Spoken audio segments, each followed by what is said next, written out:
Shalom. So I Oh, am here with Chad the Alcoholic. And if you don't know his channel, if you haven't seen his stuff, um, it is really amazing, amazing, really good stuff.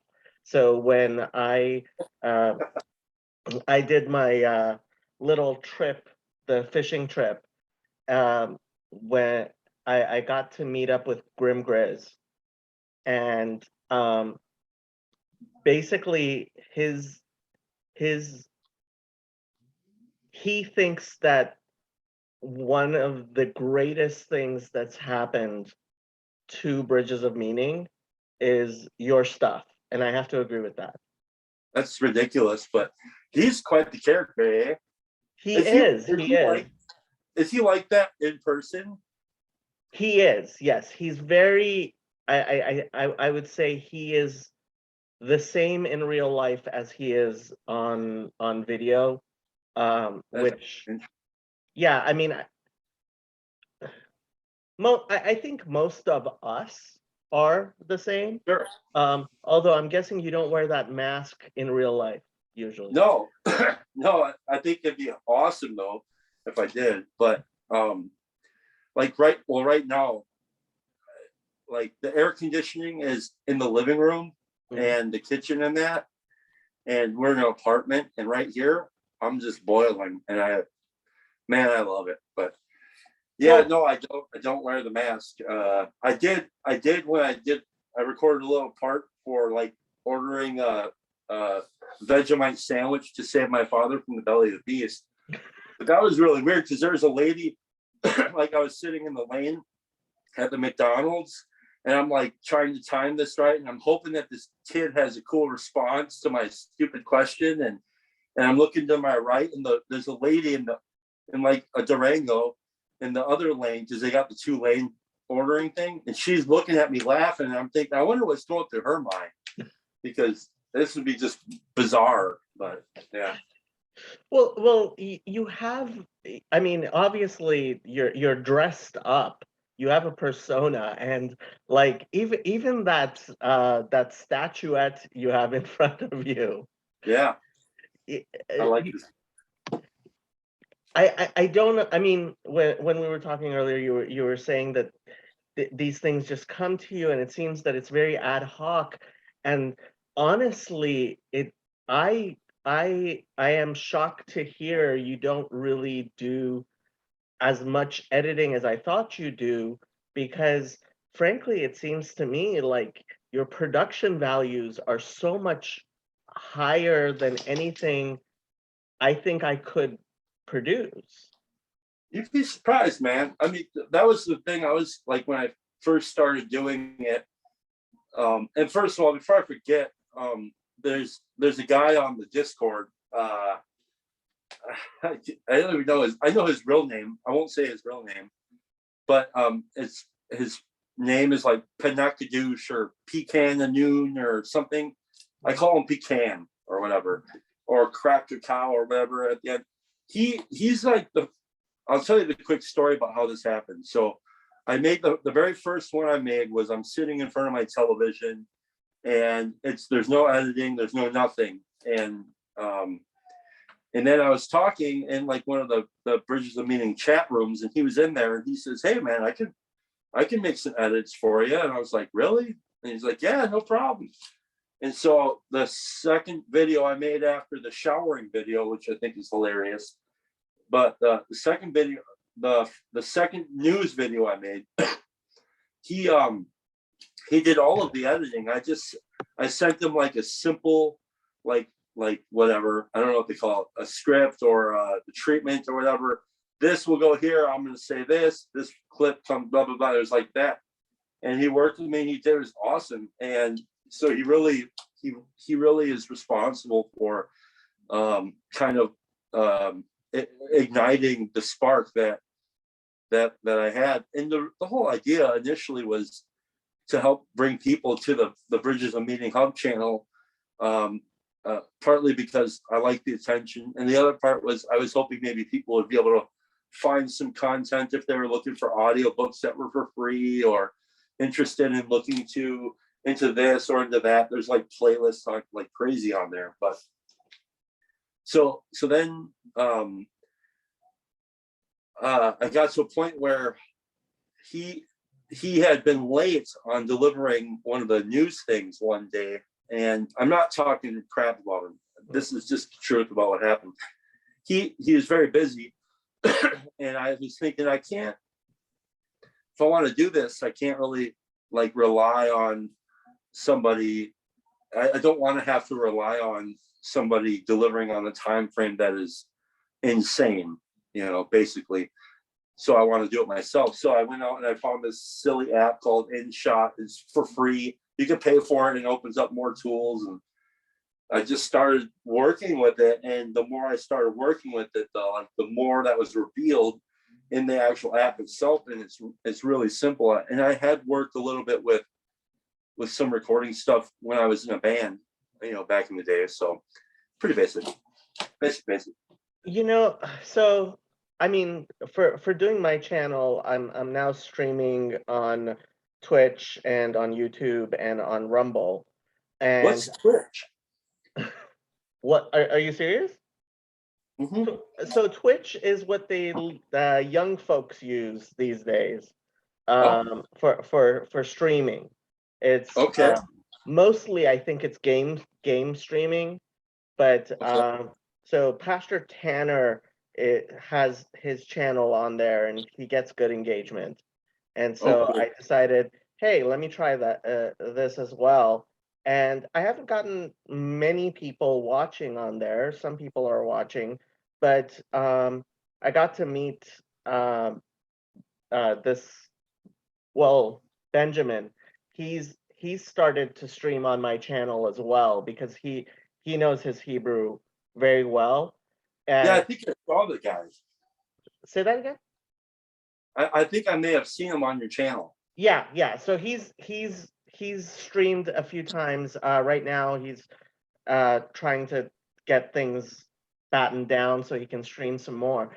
But I kind of wish that we were helping each other to create content and better content more. I don't think that unfortunately I haven't been able to find a way of making cooperating more easy. And just like you, I kind of wonder if I have enough time. I mean, I've also, to some extent, I feel, been neglecting other things I should be doing. And frankly, if it's just, I would really, really like to be able to cooperate more with people, because Yeah. I would like to try to contribute to something better than what I can create myself. Mm-hmm. Yeah. Well, that's what I like about the Bridges of Meaning Discord altogether, because I think there's a lot of potential for those kinds of things, and a lot of ideas can sprout up just from conversation. Somebody might say something and poof. I mean, I think that's kind of how this whole thing for me started. It was just like this idea of thinking of how can I be of, because I kept asking in the beginning. I got on, I think I've been on since like March 2nd, right? It may have been like March 2nd and or somewhere around there, give or take a day or two. And like I come from, so my basic story, if you don't know, is I'm a member of Alcoholics Anonymous. That's actually why I wear this mask, for two reasons. The first reason being, in Alcoholics Anonymous, we have things that are called traditions. And one of the traditions is personal anonymity at the level of press, radio, and films. Now, I'm a nobody, but I still want to be able to adhere to the principle that is being asked for me to self-sacrifice about, which is the principle. It's not about Chad, like the Chad behind the mask. And I don't want to speak for Alcoholics Anonymous as a whole. And then the other thing is it's kind of funny. So I just wanted to like utilize, a friend of mine gave me this mask like 4 years ago. And it's just kind of, I never did anything with it. And one day I was thinking, I, I want to talk to Paul Vanderklay, but I don't want to, and I want to talk to him as a member of Alcoholics Anonymous, because I want to be able. That's the frame that I see the world through mostly. It's the best place that I know how to talk about the world and my understanding, and so I want to be able to talk about that freely, but I don't want to violate tradition. And then I thought maybe I'll wear that stupid mask, and but I've never got to talk to Paul. So then I made this. Again, part of it's I like attention, so I'm not gonna, part of it is that, and that's where I came up with the Bridges to Meaning Hub channel, and I wanted to insert myself into how I could be useful, because that's what I learned in Alcoholics Anonymous, and I think if I want to be a part of a community, like, no, they're not going to do it for me. I kind of have to go out there and contribute something, and I thought, well, I've always kind of been a class clown. I like to laugh. There's a lot of seriousness going on around here, and I'd like to be able to keep things funny. So what if I do this, and I can get attention and be useful all at the same time, right? And the problem with that is you mentioned not having time. I know we were talking before this, but that's one of the things that I've been wrestling with. My wife and I just went on a vacation a couple weeks ago, and right before that I had been really spending, like, literally I'd come home from work, I would any kind of free minute I would have, I would like obsessively be sitting there and editing this video clip and trying to get it exactly how I can get it, how I'd like it, but can't get it exactly there. So I'm doing all I can to do it. And the episodes are getting like longer and longer and longer. Like it starts out 4 minutes, right? Then the second episode's like 6 minutes. And then literally it got longer. I'm like, geez, man. But so I started to become kind of obsessed with it. And and I love doing that, but it's very distracting to things that I find important. And so I would be sitting in the AA meeting, trying to pay attention. And I got Chad the alcoholic back here, said, hey, what about that one? What if we do this? Like, wouldn't that be funny? And like, so, and I'm not like waking up in the morning and doing the prayers and meditation like I said I was going to do. And, and I'm just like, and I'm feeling like I'm disconnecting from the community that saved my life. Mm. And I don't want to do that. So I had to make the decision where I'm still going to do the new thing. I just don't know how much or when exactly. I kind of like the idea of like not taking it too seriously, let it play out as it should. And that's good, man. I think that's what I loved about it in the beginning, is that I didn't have to be good at it. And I want to keep it at a place where I don't have to be good at it. It's funny. I think the two of us have very similar types of personalities. I'm definitely not as funny as you are. I do have a sort of obsessive personality though, and also I love attention when I have it, but it's funny. I don't know if I would call myself an extrovert, because I become really, really tired after being the center of attention. And it's actually a scary thing for me, right? Mm. To actually, so it's funny. As much as, I mean, I guess I have so much ambivalence within me anyway, but yeah, it's really hard for me to gear up to something like my live streams. That's why I do, yeah, and then afterwards, just like trying to come down from it and recovering and being okay again. It's really exhausting. And I've heard that the difference between an extrovert and an introvert is that extroverts get energy from attention. Sure. I don't think that's me. Yeah, I'm not sure. I mean, I'm not sure if I I've heard that too. I know Peterson talks about that a bit, and that might be true. The problem I have with that I will find myself running into with the attention is it does energize me. And when I was growing up, when I was a kid, I did not have great social skills, and I was born with a cleft lip and cleft palate, and I had been picked on, beat up a lot. And one of the first things I found that would kind of lessen the blow would be some self-deprecating humor. And so I would be able to use that to my advantage. Now I would still get, now you're not just laughing at me, now you're at least laughing with me, and so I never really figured out how to properly place attention, and so that was kind of one of these false powers that I would seek that would kind of bring some relief, much like alcohol or also there's all sorts of false powers out there that seem to work for as long as they work until they don't work. But so humor was one of those things. And then when I learned how to play music, I loved creating music, and I loved performing music, and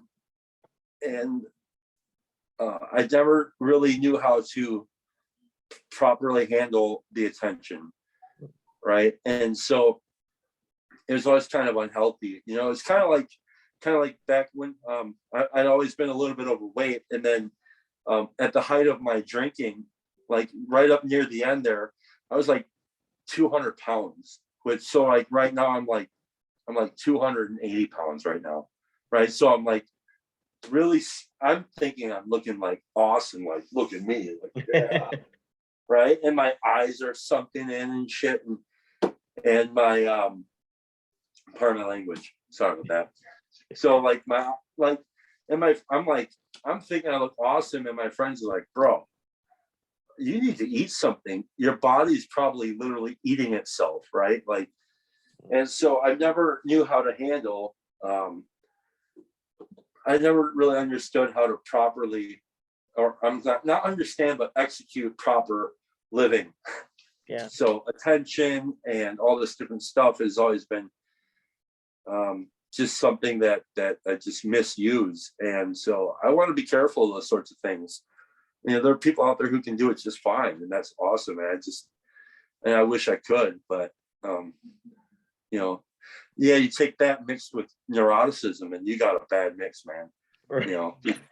Neuroticism would sneak up and say, "Oh yeah, remember, don't forget about me. Like, you're not great. You're not great at all. By the way, you're a little lower than great." So all those different kinds of things, are things that I wrestle with. So am I an introvert or extrovert? I don't really know. I'm not sure. I could be perfectly happy sitting in like sometimes I like sitting. I haven't done this for a very long time, but I can like go to the mall and sit down, and there's people walking around like crazy. There's music happening, and I could be like sitting there reading a book or something and be perfectly happy. And then the second somebody comes talk to me, I feel like like really strange. So I like performing, but I guess in many ways I am introverted. And this is kind of like I could be at an AA meeting, and I can have one thing I learned is I could take commitments like cleanup at the end of a meeting. So I decided I'll take the commitment, so then you don't have to ask me to take the commitment, and I don't have to talk to you, right? And so like that's how introvert like me, who acts extroverted, can hide pretty well. Do you have any experience with cognitive behavioral therapy? No, I don't. No. Okay, so this is one of the things that I really, really recommend to everyone. And it's helped me a lot. And you can get apps or workbooks, and it doesn't have to be with another person, which is part of actually what makes it good. And there's a website, Mood Gym, as in like gymnastics, Mood Gym, from out of Australia, and it was free back when I was using it. Now they charge like, I don't know, $5 a month or something. Um, and there's other ones like County of Los Angeles has one for free. I think it's called Thrive or something that I tried doing. But anyway, there are these cognitive distortions, which are thought patterns, which we get into, Yeah. right? And it's very normal for human beings to start having these thought patterns, but they become pathological. And I think part of what you were describing is, getting into thought patterns, which I guess this is what Vervaeke calls reciprocal narrowing, right? Yeah. And what I really liked about CBT is that it teaches you techniques to identify these thought patterns. For example, catastrophizing, right? Yeah. Like, or splitting, which is when you think either this is going to be great or it's going to be horrible, right? Sure. Either I'm going to make a video that's 1 million people are going to watch or nobody's going to watch, right? And that having more balanced spectra of possibilities. Hey, maybe a lot of people will watch my video with Chad, and there'll be like 300, 400 people watching, which will be great. Or Which is maybe, more people that have watched either of our videos combined. I'm sure of it. well, yeah, I mean, my Genesis video has had something like 200 hours. So it's like 5 hours long, but it's had Wow. like 200 hours of watch time. Holy crap. Yeah, so that's like a room full of 40 people watching me talk for 5 hours. Wow. Yeah, so I've actually it's kind of been crazy looking at the YouTube videos like statistics, Yeah. because I kind of feel like, wow, why are so many people watching me? Like, it was really funny. Somebody messaged me on Discord and said that he and his girlfriend listened to my Hebrew Bible stuff, Yeah. as a kind of Bible study. And I'm like, damn, why can't I get a girlfriend like That's awesome. that? But I would think, have you been looking at your statistics? Because I just love your stuff. I I imagine lots of people watch your videos all the way through. Well, I've not looked at the statistics because it requires an app and I'm trying to save as much space on my phone for actual video production. But I definitely look at when there's a comment. Did somebody comment? Has somebody commented yet? Is there a new comment? Like obsessively. And I have two channels, so I'm 3 channels. One of them is a personal thing where I get to that's the one I pay for, so I can actually like listen to stuff and have it in my pocket and stuff. But I also look for reply comments on there. I look for the comments on my Chad the Alcoholic channel. I look for comments on the Bridges of Meaning Hub channel. I look for how many subs I have.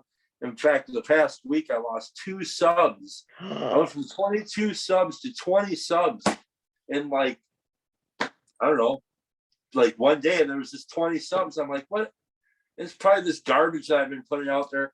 I don't know. I like with the Chad the Alcoholic channel. I like that. I don't know exactly what that is yet. I know part of it is I want to do stuff where I'm talking about recovery. Maybe not even recovery per se, but I'm talking about step work, and because I think that can be applicable to anybody if they really wanted to find a way to utilize those tools, they could do it. So I want to do that. Now I kind of want to do like short stories on there. I want to ask questions. maybe put artsy, stupid stuff. Who knows, man? But so yeah, I look at those things a lot, and again, that's the part of the obsessive, the unhealthy obsession that we wrestle with when making a decision to use a platform like YouTube or something with a personality like this. I'm You know, very surprised that you do everything on your phone and you're not using a computer because, I don't own one. oh, really? Yeah, my wife has one, but I don't. It's hers, and I don't want to. And I think it's not really up to date, so I'm not even sure. You know, and so I know I'd like to get one at some point. I'd like to get a better setup. That would be really cool. But again, there's a price to pay. I have to really pay attention to what I do when I'm not here, because again, that's all important. You know, and I don't know if you know it's something that if guys like us, if we're in a position, and if we in a position where we can have a channel like this or any channel, and you deal with these kinds of things, I think it's healthy to talk about, because I don't know, why not?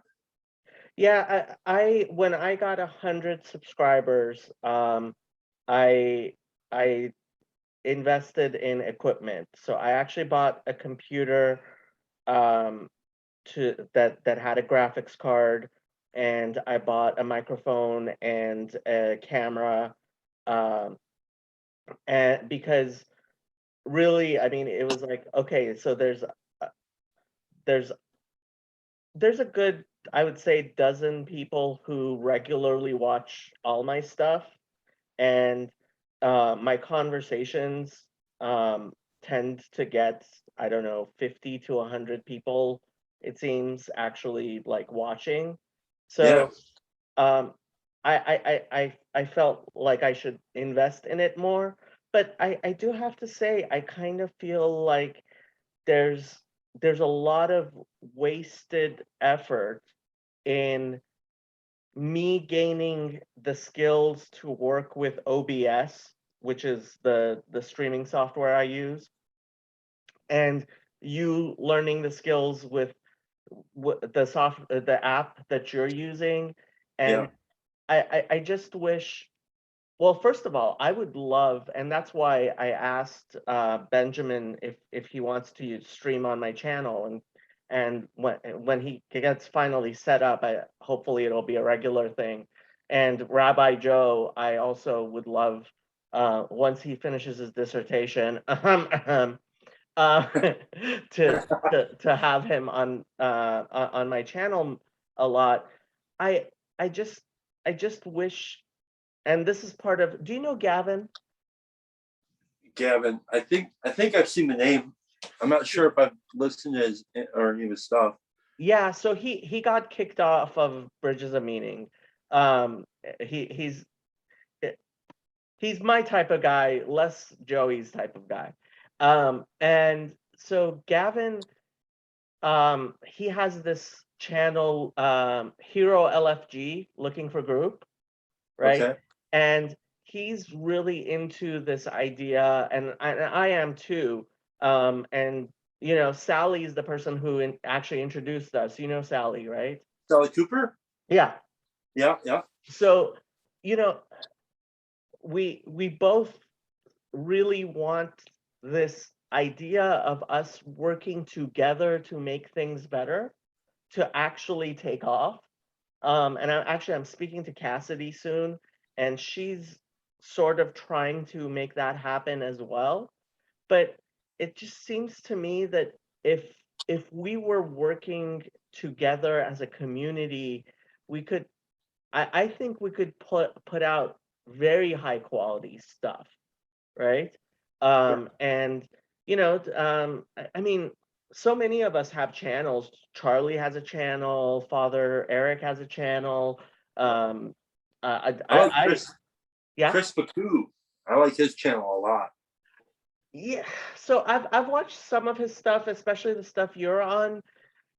Honestly, it's a very different thing than, so me, like, Sam's channel. I watch everything Sam Adams Yeah, is on. yeah, Yeah, I guess I kind of almost feel, and I think Jeff tried somewhat to make that happen with Randos United, is yeah, make a channel, but Randos United has become its own thing.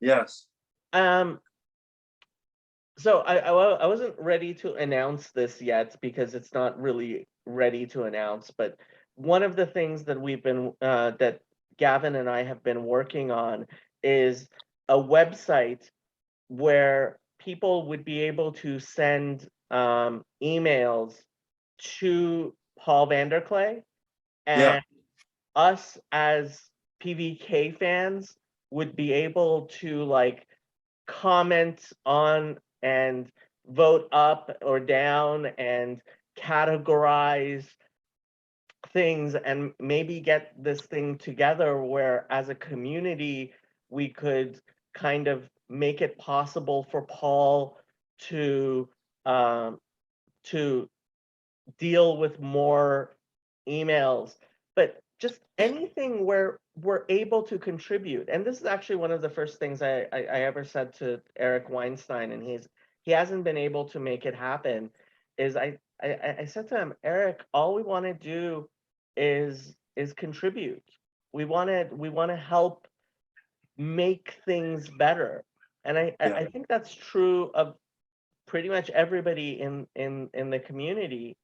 And yes, if there was, I I would really really love it if we could figure out how to do things together more. And that was part of the reason why, the fishing trip. I wanted to actually. I tried to meet as many people on the way as possible, yeah. um, because yeah, I, Well, you're the first person to ask me to come on on and do something like this, mm, which was awesome. I was like, holy crap! Somebody asked me if they want to talk. That's awesome. And then I did, and then right like the very next day, Chris Pacu at Pacu, I don't know how to say his name, Paca or Pacu.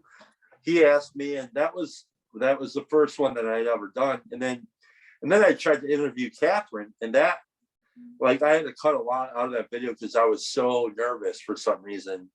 And I think I had what we were talking about there, where I had an expectation that it was going to be a flow state, much like I had with Chris, rather than just having a flow. And so it kind of I got me in the way there, which is normal. And then, but I think this is what this whole thing is about. I think the Bridges of Meaning, the Bridges of Meaning Discord, and this and whatever the people that are responding to Paul Vanderklay's call, whatever that seems to be, are drawn to the idea of, hey, I can be a part of something here. I can be a part of contributing to the world that I actually want to see. And that's what I'm kind of drawn to, like I when I was playing music years ago, I was involved with creating a kind of a community with my band and then all of the other bands in the area that I was in. And we found that we didn't have to, because we couldn't get a gig and a paying gig anywhere to save our lives, really. I mean, nobody wants to listen to a heavy metal band that's writing their own music. They might want to listen to it, but they don't want to take a chance on hiring a band that nobody knows about. So we decided we'll just rent our own venue and we'll put together the show. We'll get the lights, we'll get the sound, we'll get this, we'll get that. We'll put together the flyers, and my drummer I learned so much from him and his industriousness around it and his attention to detail. Like we would be cutting flyers, and we get a page like this and it had 4 flyers on it, and we had to cut them down to 4. And I'd just be like, dude, and he's like, dude, cut them on the lines, make sure they look good, and I'm thinking at the time, like, dude, relax. And then I think about today, I'm like, he's right, man. We put our own money into this. Like we want to make this look like something that we want it to be. And then it will become that kind of, so I'm very much drawn to the idea of contributing to trying to make the world that I want to live in, right? Right. Like contributing to that the best I can. And I think there are people who have all these talents for it, and we all have our kind of place for that. And I like the swirling of different ideas. And sometimes it gets funny as hell. I mean, the last week, excuse me, anybody who's been on the Discord the last week can see that it's been silly and great. And so it's been interesting because the last 2 weeks has been for me, it's been a mix of two different things. I've had some really great conversations with people in the chat rooms like I haven't had before, and more people are coming, and there's like a nice flow going there. And then I had one right before this. I was just thinking, what a great conversation this is. And then that, and then watching people kind of lose their junk for a moment, and it's interesting to me that we can all try to contribute to this thing, whatever this is. I know that the word estuary is thrown around a lot, and I love that. And I really would like to be more a part of that in an official way, like with John Von Dam, but I don't have time for it. So this is what I can do to contribute, but it's cool, man. It's so cool, dude. And I'm 38 years old, and I get to contribute in some goofy way to something that has the potential to be very, very, very useful to people who are very desperate for something real. And that's something I think that each of us should really take seriously. It's not just for me. This isn't just a place where people go and exchange ideas like blasé. Like there are people who are very desperate for some real answers that won't go to other places, that are terrified for whatever reason. And the responsibility has been placed in our hands to try to be a bridge for real. And so I want, excuse me, one of the ethics I learned in Alcoholics Anonymous is to take that seriously, to be useful. So the one thing I love about Alcoholics Anonymous is what some people will call the Alcoholics Prayer or the Serenity Prayer. God, give me the strength to change what I can change, the grace to accept what I cannot change, and the grace and the wisdom to know the difference. Yeah. Right. And yep. That's one way of saying it. Yes. Okay. Well, this is just how I have it in my mind. What's the actual wording? Well, I think you actually said the actual wording, because I had this discussion with somebody, I can't remember who, but it was like a week ago. Now, the way I know the prayer is, God, grant me the serenity to accept the things I cannot change, the courage to change the things I can, and the wisdom to know the difference. But I think what you said is actually, it may actually be the original. I'm not sure. But either way, it's still not original, because then there's like this longer version of the Serenity Prayer that's like a whole other thing that is, I don't know exactly what it is, but I find it kind of beautiful. But it's like, I don't know, I don't have a computer, so I can't really look it up, but it's like, says something like, I can't remember, it doesn't matter.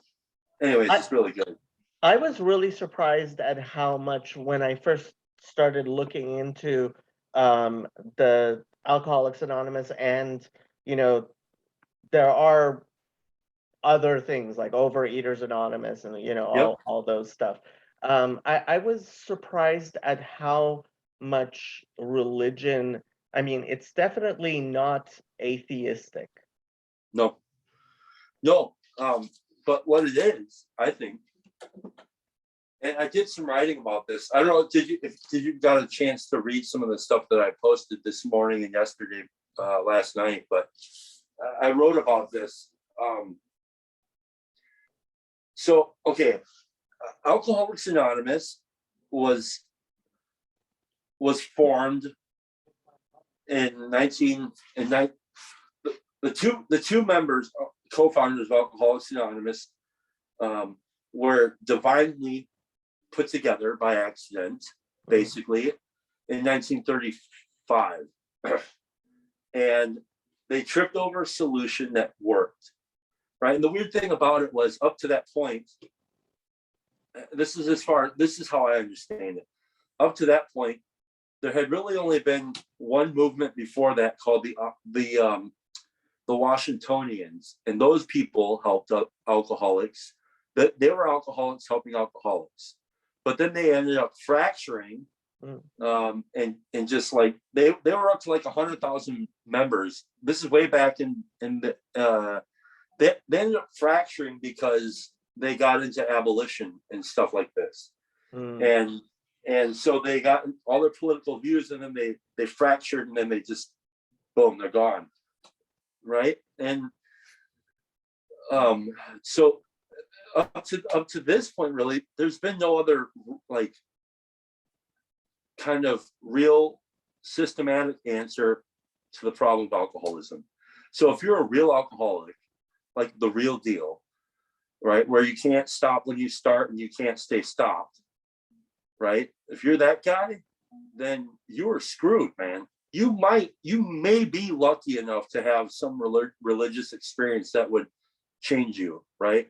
But odds were that was probably not going to happen for most alcoholics. And so these two drunks accidentally get brought together, excuse me, and they start trying to help another alcoholic, because they started finding pretty soon that what they were doing was working. So then they helped the third guy, right? And then they helped another guy. And after 3 years of doing that, they decided to try to count how many people were staying sober. And there were about 40 people staying sober and living happy. And to them, it was like discovering a continent.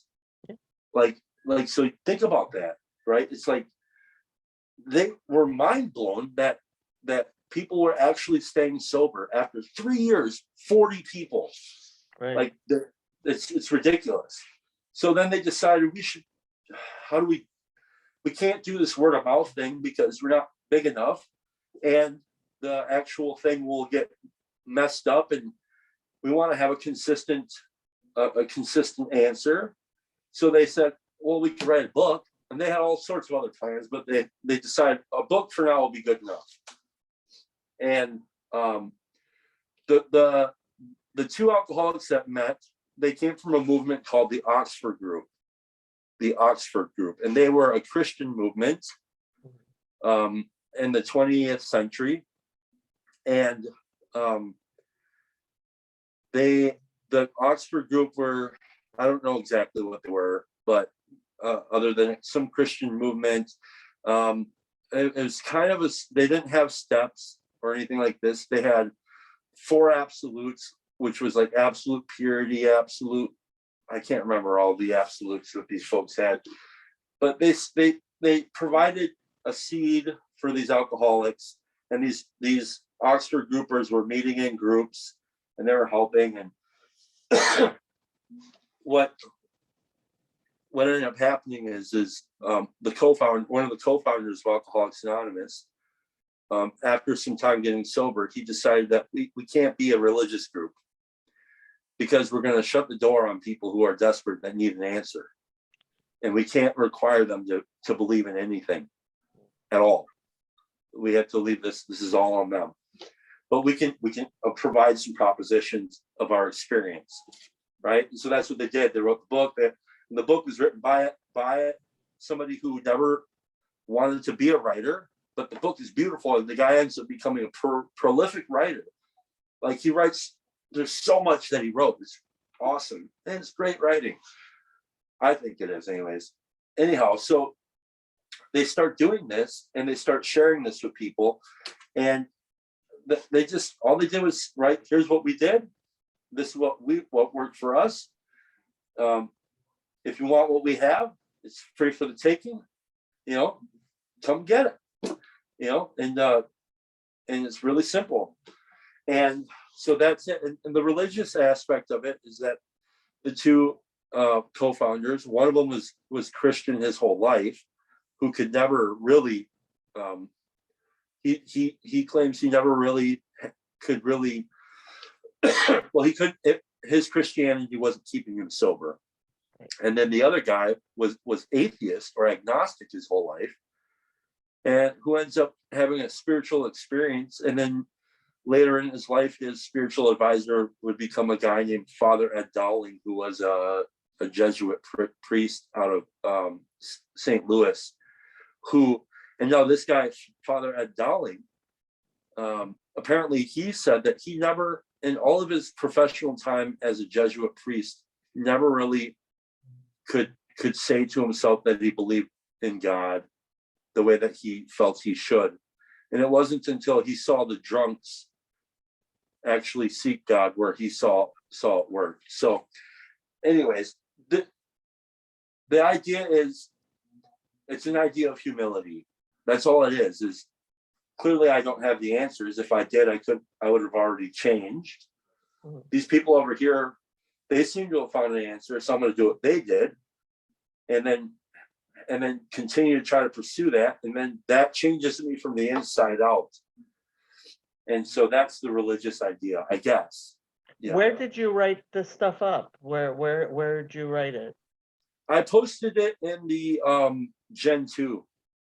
Oh, okay. Yeah, because I don't know where to post an article. I wanted to write a whole article on estuary and the difference between estuary and sanctuary, and kind of where I'm coming from with how I'm seeing estuary in my mind. It's a place, to me, estuary is very simple. It's just a place where, again, I don't speak for estuary. This is how I'm approaching it. It's a place where people who are desperate for an answer that they cannot create on their own are trying to find something to solve a problem, which is a life problem. And so they stumbled into this estuary because they can't figure it out on their own. And they've asked us desperately, will you just help me with a couple things? And then I think, well, yeah, I'll try and help out. I'm not going to demand anything to you or that you believe as I believe or any of this. But here's what I found. And then try to be loving, I guess. It's just simple. I'm trying to approach it as if the new guy's life depends on it, because it might. Right. Yeah. I mean, again, I sometimes feel like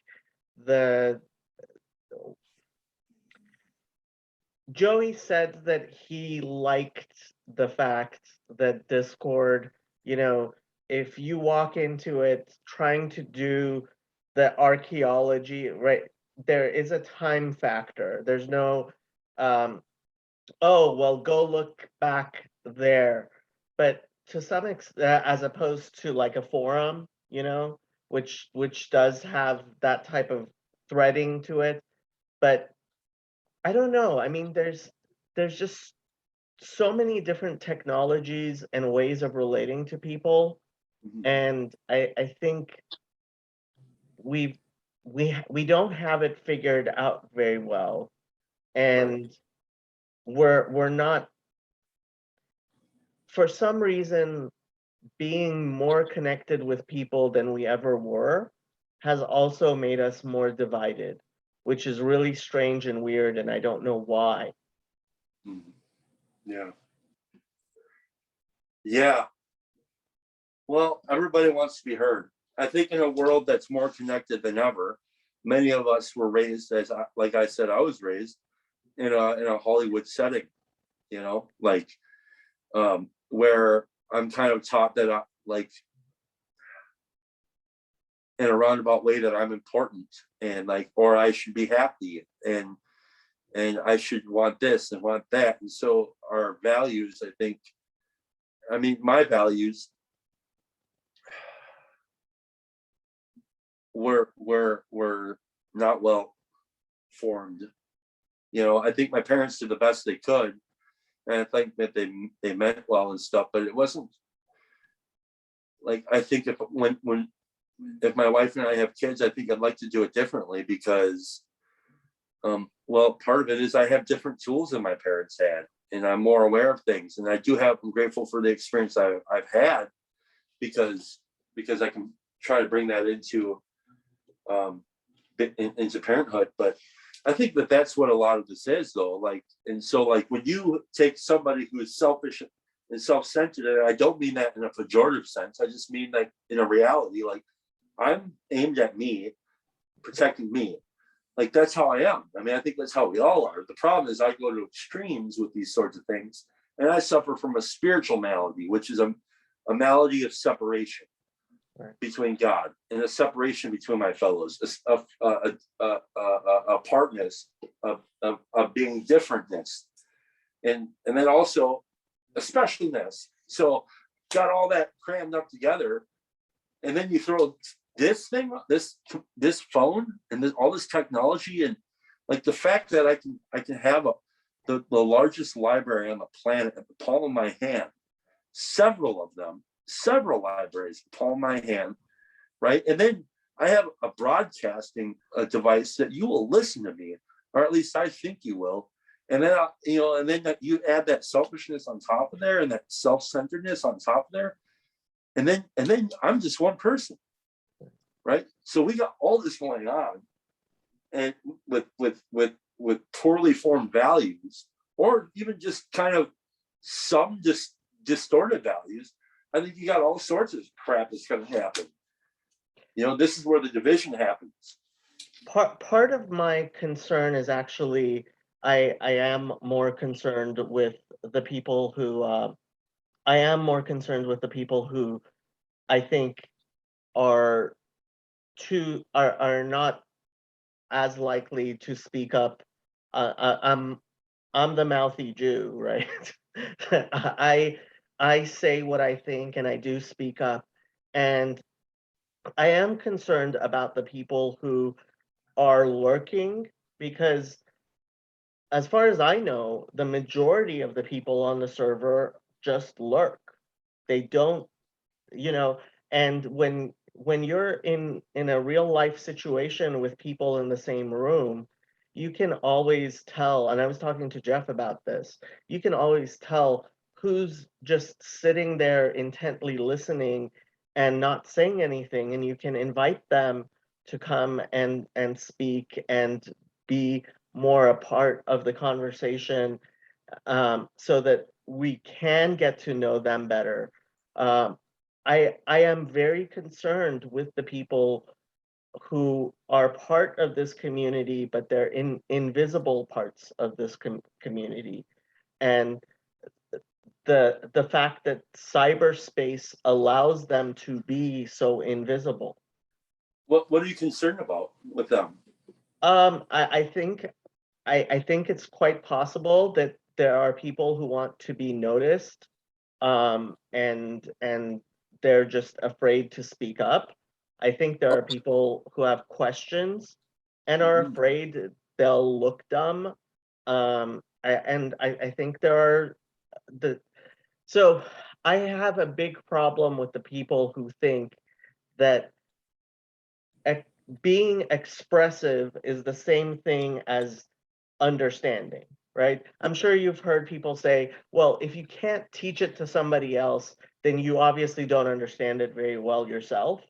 And I think that's wrong, 1,000,000% wrong, because there are people who are not very articulate at all, who are incredibly intelligent, understand things very well, and understand things sometimes. So I'm reading Ian McGilchrist's book, The Master and His Emissary.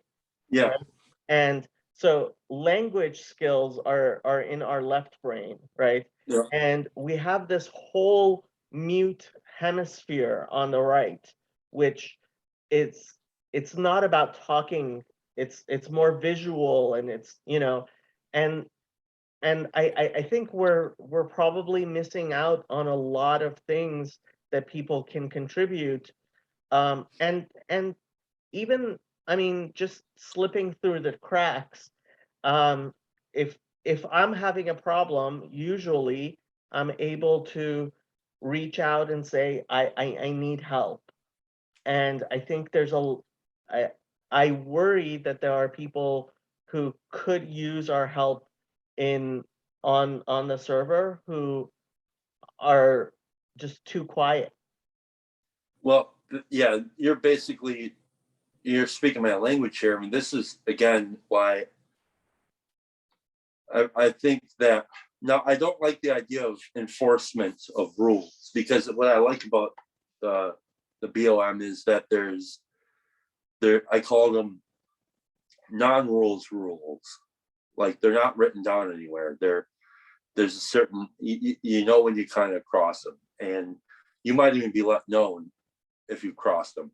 I like that a lot, and I think that's to a degree, like, the less organized it is, the better. However, there is an attitude. This is why I say I've adopted the attitude, and I've written some of these attitudes as suggestions for people to consider, and the reasons why you might consider them. The reasons why you might consider that acting a certain way while being true to what you believe and think, it supersedes your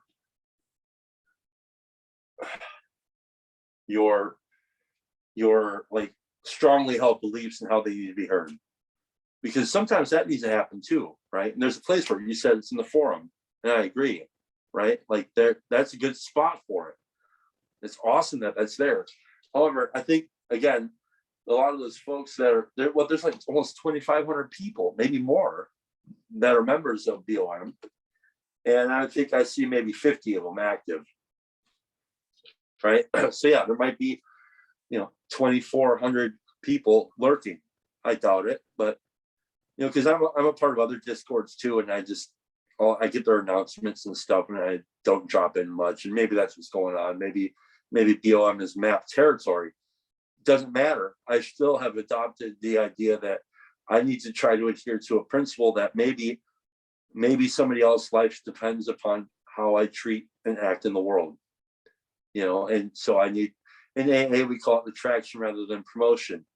We talked about, this is another thing that AA has, that and all the 12-step programs have, which are, I think, should be considered for estuary. Maybe not bridges of meaning, Discord, but if there is an estuary that forms, and estuaries start popping up all over the place, something to consider would be, in AA we call them traditions, and they were formed out of the co-founders say that they formed them out of the what do they call it? The anvils of experience, right? And they weren't, it wasn't like they thought these things up and wrote them down and then we adhered to them. It was, oh, we're screwing up here, we're screwing up there, we're screwing up here. Let's figure this out. And then they wrote these suggestions so that we wouldn't tear ourselves apart from the inside out. And I believe that it's the traditions that has kept AA together, right? I mean, think about it. For 86 years, almost 87 years, a bunch of drunks have been able to stick together, and be self-supporting. Nobody's giving Alcoholics Anonymous money other than alcoholics, period. We don't accept it. And so, there's all sorts of, that's a tradition.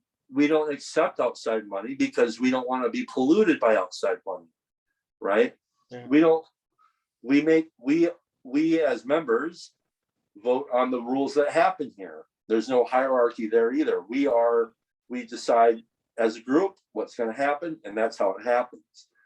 The first tradition is unity, because we understand that the welfare of the alcoholic depends upon the unity of the group, right? And it's hard because some people really get freaked out by, oh, don't talk about group or whatever, like mobs and stuff, but it's not like that. I can't stay sober unless I have another alcoholic to help out, right? And I wouldn't have got sober without the help of another alcoholic. So it's intrinsic that there is a group, right? And it's also the best fishing hole there is, because that's why I go to meetings, right? I know I'm going to hear something, but my primary purpose there is to try and be useful to the alcoholic that just walked through the door. I don't care if it's the most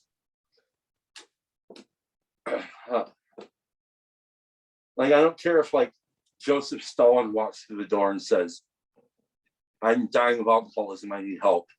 Like, my job is to set aside my opinions about whatever that is, Okay. and say okay.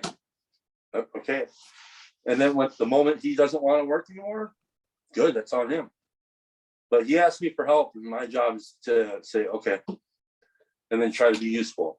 So that's, the only reason why alcoholics are able to adhere to this stuff too is because our life depends on it, and we know it. So again, this is just an attitude I try to carry into the bridges of meaning. Is just an attitude of, maybe the new guy's life depends on it. Maybe it does, maybe it doesn't. But I'm gonna try and keep that in my mind. Yeah, I have this little tagline I've been repeating a lot recently, which is, an individual human being is not a viable living organism.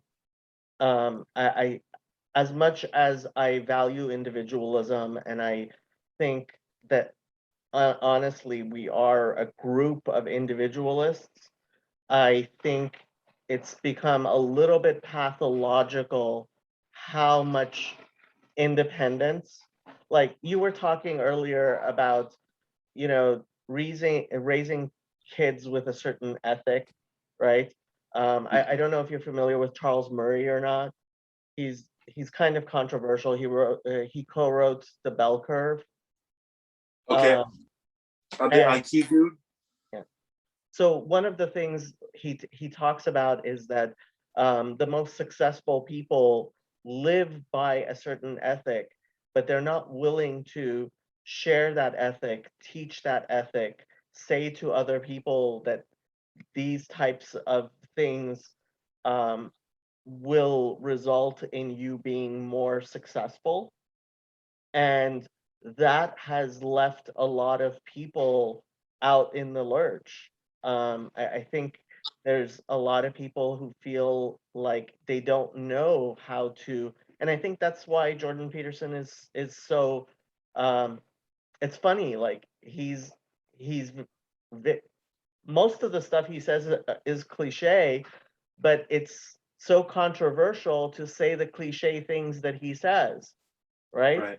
And if it's controversial to say something cliche, there's something wrong here. Right. Well, I'd be interested in wondering, what about those people, why are they unwilling to share those things? I think there's a definite sort of feeling that it's wrong to moralize, right? So yeah, I mean, over the weekend, two of my friends who, uh, Spencer Clavin and Josh Herr, they, two guys, they just they decided to get married, right? Yeah. Yeah. And so they're both conservative Christians, and they're gay. And so when on Twitter they announced their engagement, there was a bunch of people who were nonplussed by this and making comments at them. Yeah. And I really do understand this kind of idea of, well, that's not right. Even if you disagree with them, this is their happy moment, leave them alone. At the same time, there has to be a place for people getting involved in other people's lives. And I'm not saying that this is that place, but we've gotten we've become so tolerant as a society that it's become, you can't tell someone you need to lose weight or you need to stop drinking, right? My Right. I have a cousin who he was 37 when he died. And he because of his weight. And my mom still feels very guilty about not saying something to him, Yeah. because Yeah. she feels like maybe, you know, how could it be worse than what happened? But at the same time, I'm not sure that saying something to him wouldn't have made the situation worse. I mean, Well, let me ask this. yeah, Do you think that he was unaware? no. Right. So this is why sometimes these types of statements that people want to make to other people, you got to remember the alcoholic's most likely aware of his, somewhat aware of his situation, just like the person who is obese or whatever it's called, right? Yeah. It's not like they're oblivious to this. And so the spiritual principle I was taught was don't help unless you're asked, you know, and so like, and that should also kind of be worn like a loose garment, right? So like there are ways to help without being in your face with it. You know what I'm saying? Like there's ways that people can do that. Yeah, one thing I've been stressing to a lot of people, especially with the Jordan Peterson crowd, is we can't become possessed by our rules. Like, yeah, Jordan Peterson has his 24 rules, and they are Yeah. good rules, but when you're living life, life doesn't conform to your rules, Right. and you have to be able to be a little bit more fluid.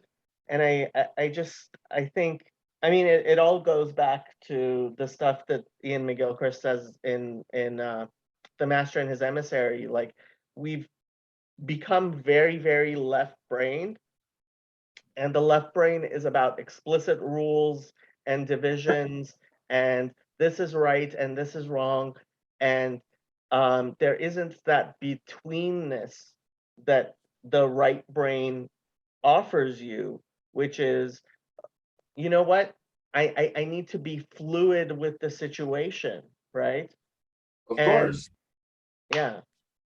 Otherwise, if we all like actually adhere to Jordan Peterson's rules, like there's another way to put it. Nobody actually stands up with their shoulders back. You know what I mean? Like they don't. That's not how people are all the time. You know what I'm saying? It'd be ridiculous and uncomfortable and probably unhealthy. You know, so it's like take it easy. Like that's why in AA they're not rules; they're just suggestions. We say you can do them or not, whatever. If you want to drink, go ahead. It's your problem, not mine.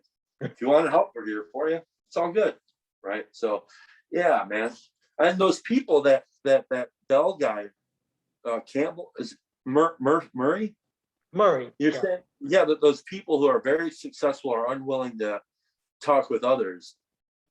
I'm not sure if it's a moralizing thing or to me it kind of sounds like a wise thing. Like I could tell you all day long all these things I've done, but until you actually like it's not going to be a one-to-one experience here. Like, you know, so sometimes, yeah. Well, I Yeah. think when you talked about Hollywood, that really does say something there, because before we had so much television, we looked around, we saw people who were being successful and we emulated them, right?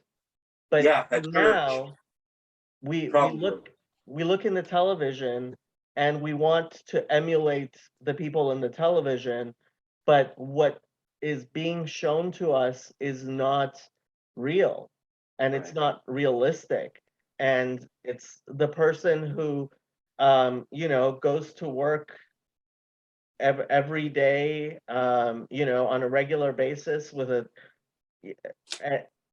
the things that are boring that help you succeed, and so they don't make good television, and looking towards the television, looking towards Hollywood for models of success is just a really bad idea.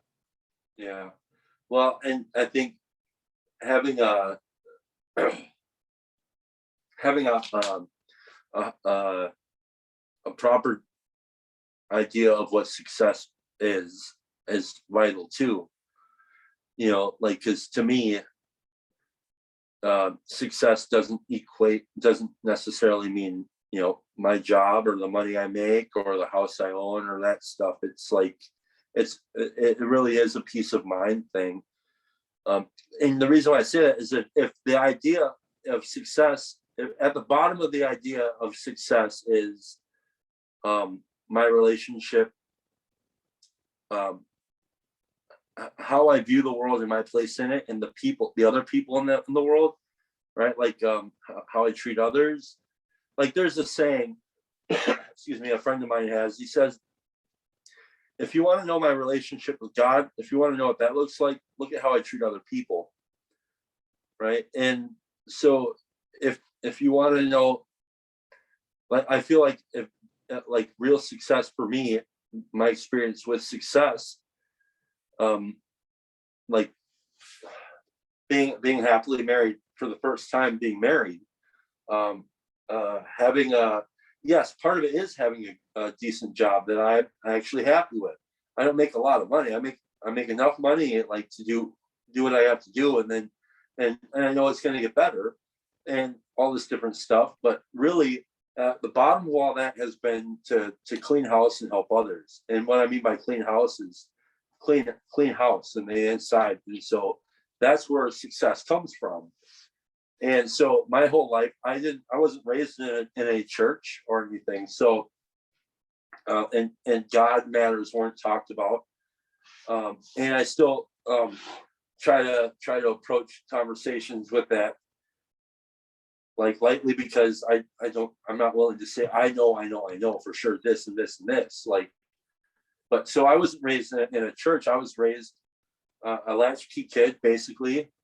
Come home with my brother, and we cook mac and cheese, and mom would be at work, and we'd have home improvement to watch, and we would have Power Rangers, and we would have whatever MTV, and we were raised in that way. So I'm hanging out with the TV and then a little bit with the kids in the neighborhood, and I don't have a great relationship with my or a consistent relationship with my father. I talk to him on the phone, but it's not like he's there all the time. And then my stepdad is somebody that I don't trust, and so I got all this stuff going on.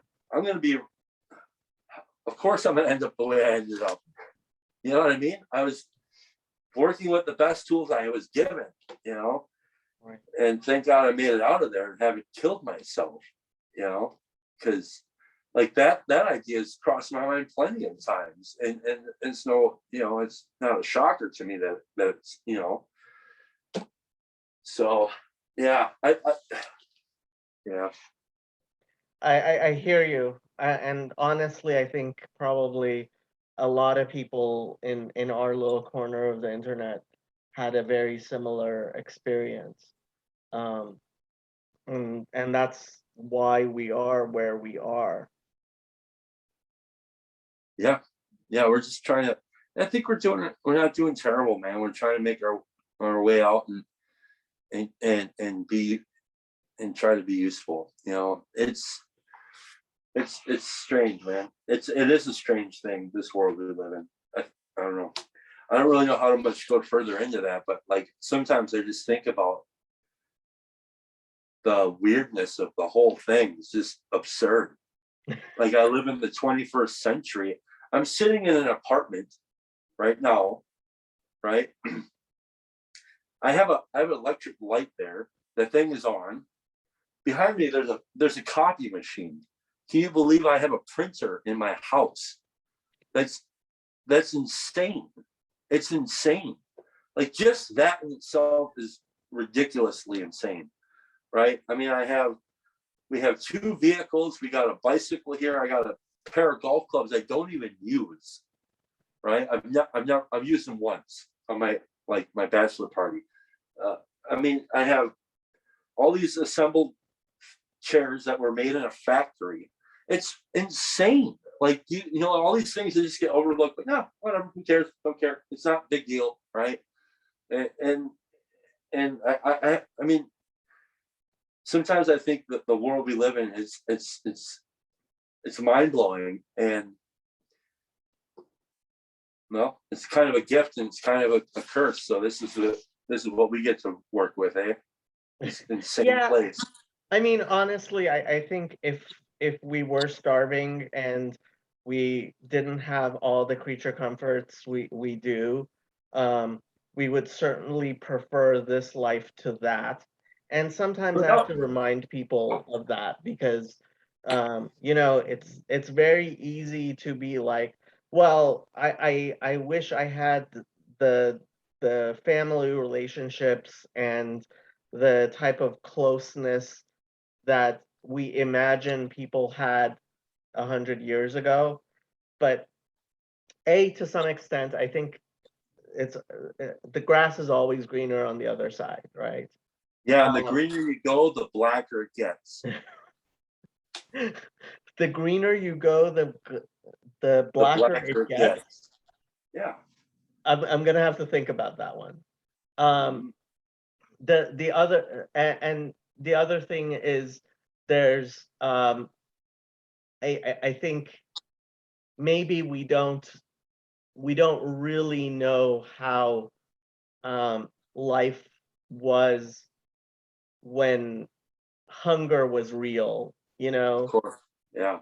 Yeah, Um, that's why I'm not knocking that I got a copy machine. yeah, I'm saying I'm grateful. Like we have it so good that you can't even begin to understand how good it is. yeah, That's what I'm saying. I'm not knocking it. yeah, Like this is great. That's yeah, what I mean by, oh, the grass is greener over there, right. right? And yeah, just keep thinking about that. And if you really got what you wanted, it'd probably kill you. I mean, it's ridiculous. Dude, I could take a hot shower 6 times a day. Right. Like, I could take a hot shower once a day or once a week. Like, it's insane, dude. Yeah, yeah. Yeah, that hot shower thing is actually what gets me because without being able to take a hot shower, like that's one of these creature comforts that I simply would never be able to live without. And it makes and I mean, I remember when talking to my grandmother, and people have heard this story before, but so she actually came from rural Kurdistan, right? So she was living on a farm where there was no plumbing, no electricity, nothing, right? And she told me that she basically all they did all day was cook food and then take the pots and pans to the river to wash them, and sew clothes and take the clothes down to the river to wash them. And like that was her whole life.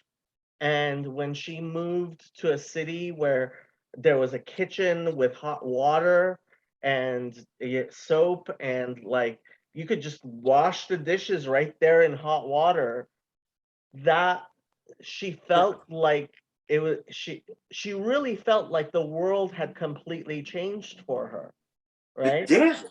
It did. Yeah. Yeah. uh I mean, we open a faucet and there's hot water. That's amazing. Dude, I could take a, I could probably drink the water in my toilet. Like, I'm not going to, Yeah. but I could and be perfectly fine, probably.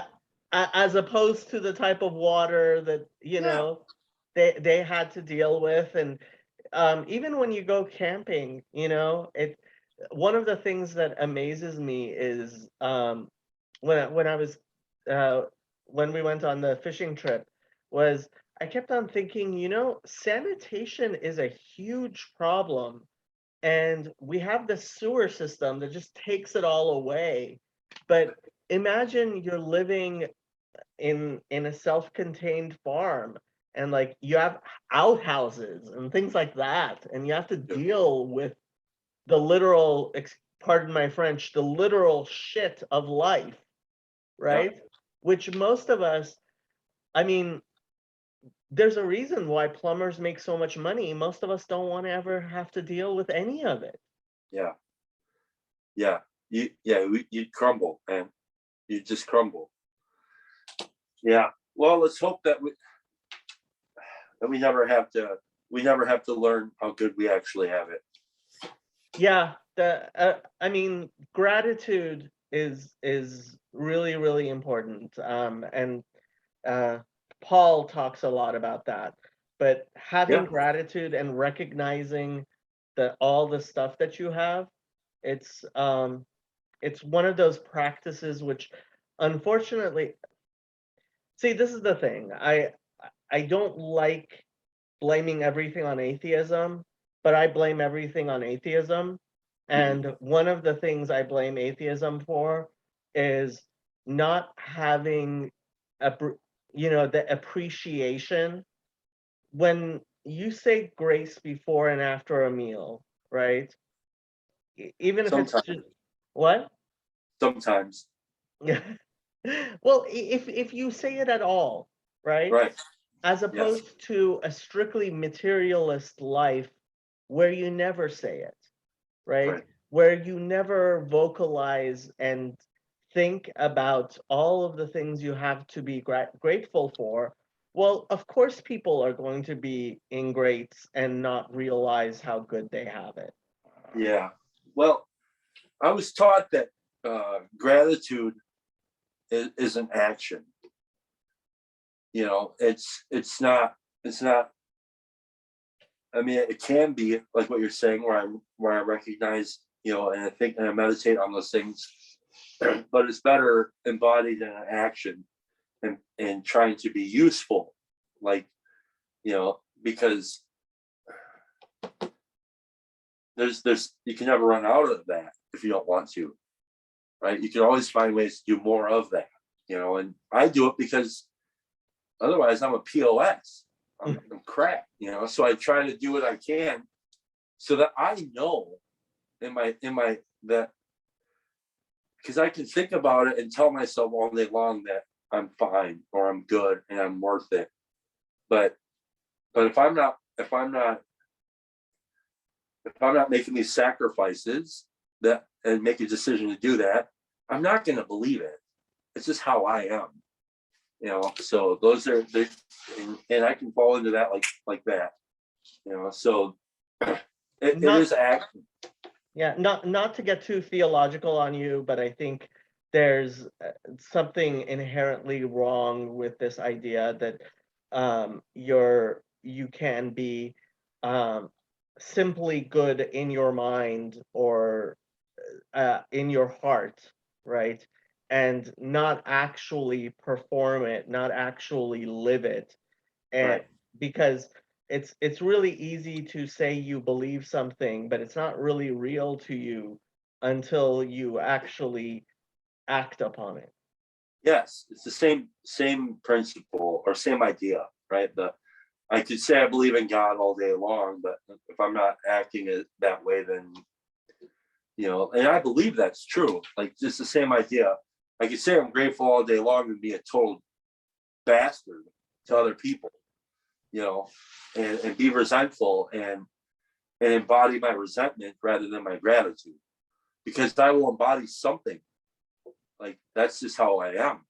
And so yeah, gratitude's an action thing, just like they say love's an action. I can say I love you, but you know if I'm not acting that way, then I'm not. Yeah. Yeah. I'm not going to do it perfectly all the time or even most of the time, but I need to be somewhere in the zip code of that. Right. Yeah. Yeah. Wow. We've talked a lot about a lot of stuff. I didn't think we would talk as much as that we did. Was there anything you wanted to bring up that we haven't talked about yet? Um, well, not really. If you're interested in like contributing to the Bridges of Meaning Hub channel in any way, just you can email me at chadthealcoholic@gmail.com, and or if you just want to chat or whatever. If I'm always looking for suggestions on things. I don't always take them, but yeah, that's about it. And I think it's so cool what we're able to contribute to and be a part of here. I think these guys like Joey and Paul Vanderclay Jess and Jeff and all these folks that are taking their free time to kind of do this hobbyist help thing or whatever they're doing, this hobby that they're doing, or whatever it is. I think it's phenomenal, and I think that it's a wonderful opportunity that it would be wise to consider keeping alive at all costs. Yeah, yeah. The only thing, I mean, my concern has kind of been, Paul says he wants to keep things small because when they grow too fast, they kind of get out of hand. Yep. And I think having a sort of, what I would like to see is more chapters and more cliques and more small groups that people can get involved in, so that we do have a sort of, I don't know, small, kind of like chapters, Yeah. like Alcoholics Anonymous has Yeah. chapters, where once it gets too big, once there's too many people, it we start losing things. Well, that's why whoever decides that they are going to embody the idea of being an elder, whatever that means. It's just something that came to mind. But whoever decides to take on the attitude of that should There you go. should keep in mind that they should keep in mind that there's that these things should be discussed. If you want to get into smaller groups and stuff, it's not going to happen by thinking about it. These things should be talked about and figured out and sorted out, and that's how it happens. And then the mutual respect, and then keep it simple.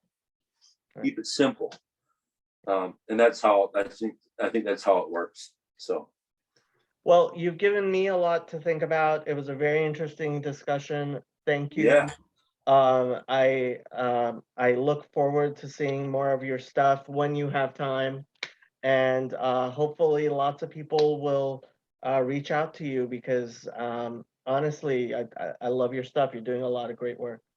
well, I really appreciate it, Jacob. It was an awesome conversation, and I'm looking forward to it in the future, man.